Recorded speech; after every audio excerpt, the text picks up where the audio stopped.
बिस्मिल्लाहिर्रहमानिर्रहीम। अस्सलाम वालेकुम स्टूडेंट्स। एक्सरसाइज 4.1 है, इसका क्वेश्चन नंबर 1 करेंगे। इसकी स्टेटमेंट है if a equal to A I J 3/4 then show that I3a equal to a and AI4 equal to a। ये जो I है इसमें आइडेंटिटी मैट्रिक्स है, ये थर्ड ऑर्डर का है और ये फोर्थ ऑर्डर का है। तो इसका सोल्यूशन स्टार्ट करते हैं। फर्स्ट पार्ट करेंगे। फर्स्ट पार्ट में अब हमने जो ए है इसको हम लिखते हैं a इक्वल टू AIJ, ये है 3/4। इसको हम ओपन करके लिखेंगे 3/4, यानी हमने 3 रोज़ और 4 कॉलम्स बनाने हैं। तो हम इस तरह से एलिमेंट इसके सपोज करते हैं, फर्स्ट रो और ये फर्स्ट कॉलम। ये जो I है इसका रो नंबर होता है और J इसका कॉलम नंबर। I की वैल्यू 3 तक और J की वैल्यू 4 तक होंगी। A12, A13, A14 क्योंकि 4 कॉलम्स हैं। फिर A21, A22, A23, A24।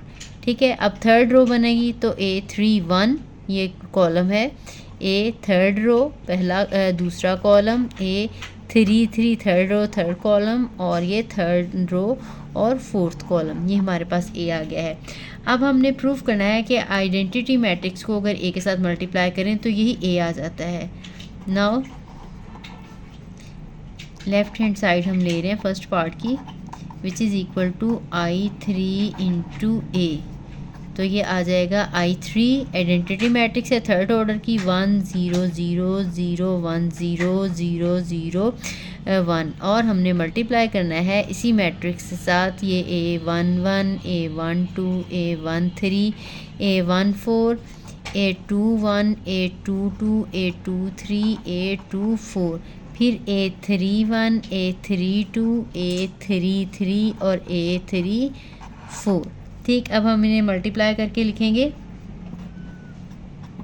Simple multiplication है इसमें और कुछ भी नहीं है। आपको पता है फर्स्ट रो को हम फर्स्ट कॉलम के साथ मल्टीप्लाई करते हैं, यानी 1 को करेंगे A11 के साथ, फिर 0 को इसके साथ और 0 इसके साथ, तो वो 0 और 0 ही आ जाएगा। ठीक है, इसके बाद हम इसको सेकंड कॉलम के साथ मल्टीप्लाई करेंगे, 1 को मल्टीप्लाई करेंगे A12 के साथ और उसके बाद फिर 0 मल्टीप्लाई होगा इसके साथ और 0 मल्टीप्लाई होगा इसके साथ। जब एक रो को और एक कॉलम को मल्टीप्लाई करते हैं तो दरमियान में हम प्लस प्लस लगाते जाते हैं। ठीक है, जब ये वाला कॉलम ख़त्म हो जाएगा नेक्स्ट कॉलम के साथ मल्टीप्लाई करेंगे तो फिर स्पेस दे के नेक्स्ट कॉलम में लिखेंगे। अब जिसको हमने थर्ड कॉलम के साथ मल्टीप्लाई करना है तो 1 मल्टीप्लाई हो जाएगा A13 के साथ और अगले दोनों जो है ये 0 के साथ मल्टीप्लाई होंगे तो ये 0 0 ही आ जाएगा।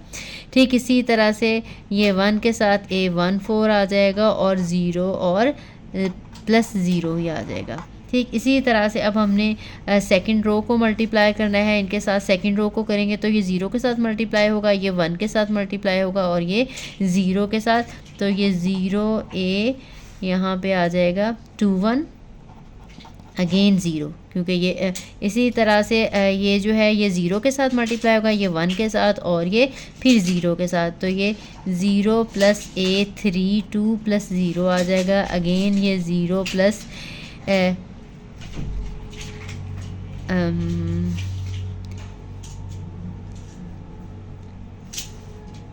इसके साथ ये 2 2 है, ये 3 2 नहीं, ये 2 2 था, ये 2 3 है। 2 3 प्लस 0 के साथ फिर नेक्स्ट ये 0 मल्टीप्लाई होगा और इसके साथ 1 होगा और इसके साथ 0 होगा, तो ये आ जाएगा 0 प्लस A24 प्लस 0। अब नेक्स्ट कॉलम में जब मल्टीप्लाई करेंगे पहले 2 0 आ जाएंगे, लास्ट वाला जो है वो 1 के साथ मल्टीप्लाई होकर एज इट इज़ आ जाएगा। ये आ जाएगा 0 प्लस A31। अगले वाला इसके साथ मल्टीप्लाई होगा, ये 2 0 हो जाएंगे, A32 0 प्लस A32, ये 0 प्लस A33, 0 प्लस A34। अब जब हम इसको सिंप्लीफाई करके देखें तो ये A11 है, यहाँ पे बाकी 0 है, A12 है, यहाँ पे A13 है, फिर आगे A14 है। इसी तरह से यहाँ पे A21 है, फिर A22 है, A23 है और A24 है। फिर यहाँ पे देखेंगे A31 है, A32 है, यहाँ पे A33 है और यहाँ पे 4 है। तो देखें ये हमारा वही मैट्रिक्स आ गया जो कि स्टार्ट में था, which is equal to A, hence proved. ठीक, अब हमारा नेक्स्ट पार्ट हम करेंगे बिल्कुल इसी पैटर्न पे है, उसमें I4 आएगा। ठीक है, ए हमने पहले लिखना है और आइडेंटिटी मैट्रिक्स हमने बाद में लगाना है। आपने ध्यान रखना है कि इसमें ऑर्डर का, तरतीब का हमेशा ख्याल रखना पड़ता है। जो पहले लिखा हो उसको हमने पहले ही लिखना है, जो बाद में लिखा होगा मैट्रिक्स वो हम बाद में ही लिखेंगे। नेक्स्ट पार्ट है, इसमें AI4 के साथ ए मैट्रिक्स हमारा A11, A12, A13, A14, A21, A22, A23, A24, A31, A32, A33 और A34। This is multiply by I4। I4 4 रोज़ होंगी, 4 कॉलम्स होंगे और हमारे जो मेन डायगनल है उसमें 1 होगा। 0 0 1 और 0, फिर 0 0 0 और 1। ठीक है, ये मेन डायगनल में 1 1 होते हैं आइडेंटिटी मैट्रिक्स में, और बाकी जो है सारा 0 होता है। अब इसको मल्टीप्लाई करेंगे उसी मेथड से, इसको मल्टीप्लाई करेंगे इसके साथ, तो ये पहले वाले नंबर के साथ मल्टीप्लाई होगा और बाकी सारे, जब ये मल्टीप्लाई होगा 0 के साथ तो 0 हो जाएगा, ये इसके साथ मल्टीप्लाई होगा 0 हो जाएगा, और ये इसके साथ मल्टीप्लाई होकर 0 होगा, और दरमियान में प्लस प्लस आपको बताता जाता है। जब पहली रो को हम पहले कॉलम के साथ मल्टीप्लाई करते तो यहाँ पे सिर्फ A11 और अगले 3 जो हैं वो 0 आ जाएंगे। ठीक, फिर इसी तरह से सेकंड कॉलम के साथ जो हम इसको मल्टीप्लाई करेंगे तो पहले 0 आ जाएगा, फिर A12 आ जाएगा और अगले 2 0 हो जाएंगे। ठीक है, ये 0 प्लस A12 प्लस 0 प्लस 0। ठीक है, जब इसको मल्टीप्लाई करेंगे इसमें ये थर्ड वाला आ जाएगा और ऊपर वाले और नीचे वाले 0 हो जाएंगे। ये आ जाएगा 0 प्लस 0 प्लस A13 प्लस 0। इसी तरह से फोर्थ के साथ मल्टीप्लाई करेंगे, पहले 3 0 हो जाएंगे और लास्ट वाला A14 आ जाएगा। तो ये मेरी स्पेस कम थी, मैं अकेला ऐसे ही लगा रही हूँ जैसे ये आ गया हमारे पास। ठीक, इसके बाद नेक्स्ट हमने रो को मल्टीप्लाई करना है बिल्कुल इसी तरह से। इसको जब हम सेकंड रो को मल्टीप्लाई करेंगे 1 के साथ तो फिर A21 आ जाएगा, बाकी 0 आ जाएंगे। A21 प्लस 0 प्लस 0 प्लस 0, 3 0 हैं। इसी तरह से जब दूसरे वाले के साथ मल्टीप्लाई करेंगे तो A22 आ जाएगा, पहला वाला 0 आ जाएगा, दूसरा वाला 1 के साथ मल्टीप्लाई होगा, अगले फिर 2 0 आ जाएंगे। 0 प्लस A22 प्लस 0 प्लस 0। जब तीसरे के साथ मल्टीप्लाई करेंगे तो ये थर्ड वाला 1 के साथ मल्टीप्लाई होगा, बाकी 0 के साथ मल्टीप्लाई होगा, आ जाएगा 0 प्लस 0 प्लस A23 प्लस 0, और लास्ट वाला जो है वो ये लास्ट वाला 1 के साथ मल्टीप्लाई होगा, ये यहाँ पे A24 आ जाएगा। ठीक है, मैं ये थोड़ा टाइम की बचत के लिए और जो है वो मैं यहाँ पे सिर्फ इसका जैसे मैंने ये लिखा है तफसील से, आपने ये भी जो है अगर कि आपकी स्पेस ख़त्म हो जाए तो आपने यहाँ पे लगा लेना है। ठीक, इसी तरह से ये जो नेक्स्ट है आप इसको मल्टीप्लाई करेंगे, यहाँ पे आ जाएगा A31 और अगले सारे 0 हो जाएंगे। ठीक है, फिर इसको जब हम सेकंड कॉलम के साथ मल्टीप्लाई करेंगे ये 0 के साथ मल्टीप्लाई होगा, A32 1 के साथ मल्टीप्लाई होगा, और ये दोनों आगे 0 के साथ मल्टीप्लाई होंगे, तो इसमें भी ये 0 प्लस A32 प्लस 0 प्लस 0 आ जाएगा। नेक्स्ट कॉलम के साथ मल्टीप्लाई करेंगे तो ये 0 प्लस 0 प्लस A33 आ जाएगा और प्लस 0। लास्ट वाले जब मल्टीप्लाई करेंगे तो A34 आ जाएगा, बाकी पहले वाले सारे 0 आ जाएंगे। ठीक, अब इसको अगर हम देखें तो ये A11 है, यहाँ पे A12 है, A13 है और A14 बचा है। ठीक है, यहाँ पे A21 है, A22 है, A23 है, A24 है, थर्ड वाले में A31 है, A32 है, A33 है और A3 और 4 बचा है, और ये हमारा अगेन वही मैट्रिक्स था जो A हमने सपोज किया था। तो ये भी हमारा जो है वो प्रूफ हो चुका है, हैंस प्रूफ्ड। इन दोनों में हमने प्रूफ करना था कि आइडेंटिटी के साथ मल्टीप्लाई करें तो आंसर जो है वो 0 होता है। इसमें आइडेंटिटी को पहले रखा गया है पहले वाले पार्ट में, और दूसरे पार्ट में आइडेंटिटी को बाद में रखा गया है। ठीक है, अब ये ऑर्डर के अकॉर्डिंग उन्होंने दिया है, वो उसमें I3 दिया था, इसमें I4 दिया है। तो चलते हैं नेक्स्ट क्वेश्चन की तरफ। क्वेश्चन नंबर 2 की स्टेटमेंट है, if A given, be given और सी गिवन है हमें, देन फाइंड ए माइनस बी माइनस सी, देन ए माइनस बी माइनस सी, फिर ए माइनस बी माइनस सी। जो ब्रैकेट में लिखे हुए हैं ये हमने पहले करने हैं सॉल्व, और बाद में ये जो है ब्रैकेट के बाहर वाला जो मैट्रिक्स है ये बाद में सब्ट्रैक्ट या माइनस जो है वो करना है। तो इसका पार्ट 1 करते हैं। पहले ए माइनस बी की वैल्यू हमने फाइंड आउट करनी है। ए माइनस बी लिखेंगे, आपने ए का मैट्रिक्स लगा लेना है। ए का मैट्रिक्स है 0 3 -1, फिर -1 2 और 0, फिर 2 1 और 4। ठीक, माइनस लिखा, आगे बी की जगह पे बी का मैट्रिक्स लगा दिया, 2 1 1 1 2 2 -1 4 और 1।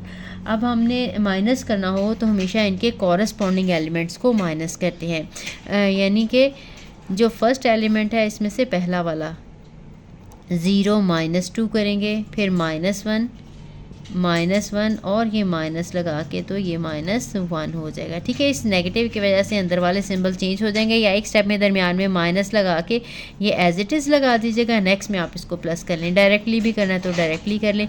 फिर आगे आ जाएगा ये 2 और ये माइनस और माइनस +1 हो गया। ठीक है, मैंने एक ही स्टेप में कर दिया। अब यहाँ पे 3 -1, ठीक है, ये इसका कॉरस्पॉन्डिंग ये है। कॉरस्पॉन्डिंग एलिमेंट्स को माइनस करना है, 3 -1, फिर 2 में से 2 माइनस करना है, 2 -2, फिर 1 -4। इसी तरह से -1 और -1 हो जाएगा, ये 0 -2 हो जाएगा ये वाला, और 4 -1। इनको हमने जो ऐड हो रहे हैं ऐड कर लेना, जो सब्ट्रैक्ट हो रहे हैं इनको सब्ट्रैक्ट कर लेना, तो हमारे पास आंसर आ जाएगा। ये पहला आंसर जो है हमारे पास ये -2 है। फिर उसके बाद ये आंसर भी -2 बन गया। इसके बाद 2 और 1 3 आ जाएगा। फिर ये 3 -1, ये 2 आ जाएगा, 2 -2 0 आ जाएगा, और ये -3 आ जाएगा। अगेन यहाँ पे -2 आ जाएगा, और यहाँ पे -2 आ जाएगा, और ये 4 -1 यहाँ पे 3 आ जाएगा। ठीक, अब हमारे पास a माइनस बी का आंसर आ गया। इसके बाद हमने b माइनस सी का आंसर जो है वो फाइंड आउट करना है।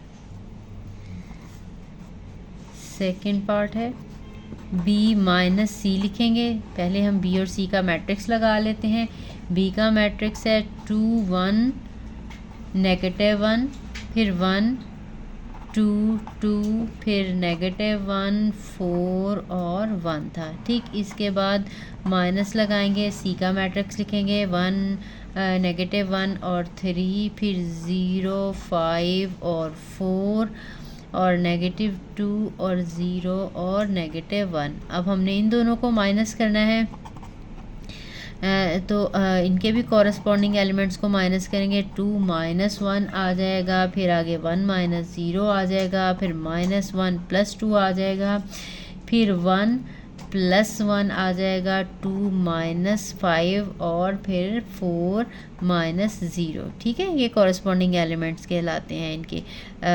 अब इसका कॉरस्पॉन्डिंग एलिमेंट ये है, तो ये आ जाएगा -1 और -3, फिर 2 -4 और फिर 1 और +1 हो जाएगा। ठीक, अब आपने इनको प्लस माइनस करके इनका आंसर जो है लगा लेना है। 2 -1 भी 1, ये भी 1 और ये भी 1 और 1 और 1 2, ये -3 है और ये 4 है, ये -4 -2 और ये आंसर जो है ये 2 आ गया। अब हमारे पास b माइनस सी का भी आंसर आ गया। अब हमने थर्ड पार्ट जो करना है उसमें आपने a माइनस बी और माइनस सी का आंसर निकालना है। a माइनस बी का आंसर हम ऑलरेडी जो है वो फाइंड आउट कर चुके हैं। वो हम जैसे b माइनस सी का निकाला है, इससे पहले a माइनस बी का निकाला। a माइनस बी का आंसर लगाएंगे और बाद में हम c की वैल्यू लगाएंगे और इनको हम माइनस करेंगे। a माइनस बी का आंसर था -2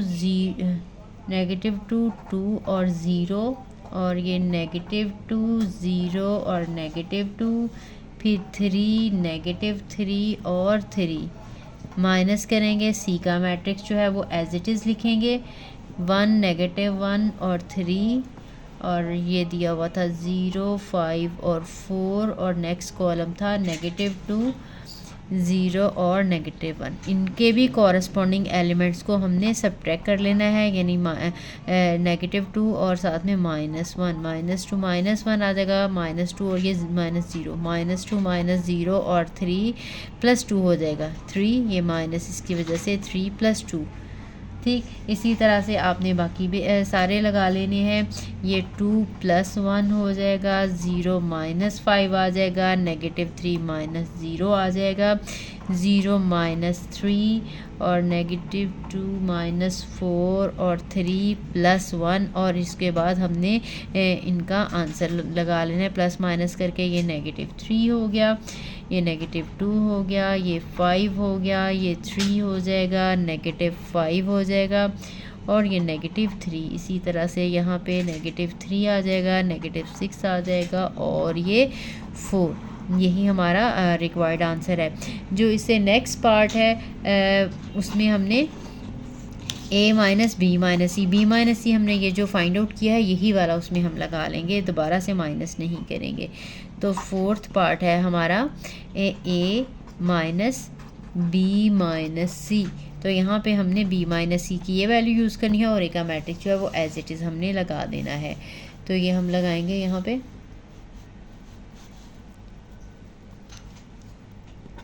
a की वैल्यू लगाएंगे, a की वैल्यू थी 0 3 -1 -1 2 और 0 और फिर 2 और यहाँ पे 1 है और फिर 4।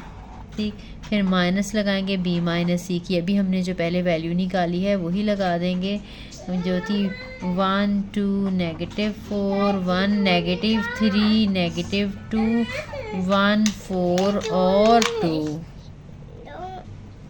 अब इनको भी कॉरस्पॉन्डिंग एलिमेंट्स को माइनस कर लेना है, 0 -1 फिर -1 -1 और इसी तरह से 2 -1 3 -2 2 + 3 1 -4 और यहाँ पे -1 + 4 और 0 + 2 और 4 -2। तो ये हमारा आंसर आ जाएगा -1 1 और 3, ये -2 5 और 2, ये 1 -3 और 2। यही हमारा रिक्वायर्ड आंसर है।